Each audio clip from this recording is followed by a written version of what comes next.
पण या सगळ्यामध्ये कुठेतरी वाटतं की घरी जबाबदारी आहे, त्यांना वेळ द्यायचा, याच्यामध्ये करिअरचे काही ना काहीतरी चांगले प्रोजेक्ट्सही येत असणार त्या दरम्यान, तर हो ते सॅक्रिफाईस तुम्ही हो ऑफकोर्स. म्हणजे ती तेवढी, कारण तुमच्या मुलांसाठी तुम्हीच असता. कामं तुम्हाला बरीच मिळतील आज नाही तर उद्या. आणि लकीली माझा असा व्यवसाय आहे जिथे म्हणजे अभिनेत्याला मरण नसतं.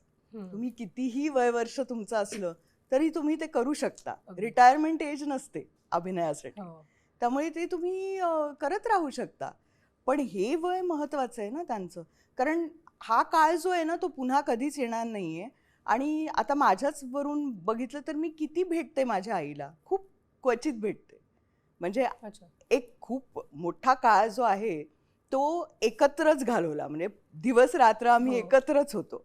त्याच्यानंतर लग्न झाल्यानंतर वेगळं संसार वेगळा मांडला जातो. मुलांची जबाबदारी असते तेव्हा वेळ कमी मिळतो. मग व्यवसाय प्लस मुलं, घर हे सगळं सांभाळण्यात आपण जसा वेळ आधी घालवलेला असतो हम्म, आई-वडिलांबरोबर, तसा आपण कधीच नंतर घालवू शकत नाही. खरंय.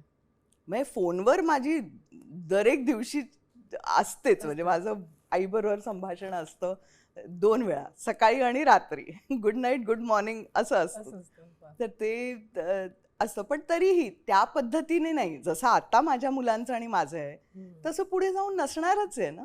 त्यामुळे खरंच. हा काळ महत्त्वाचाच आहे. म्हणजे तो पुन्हा कधीच येणार नाहीये.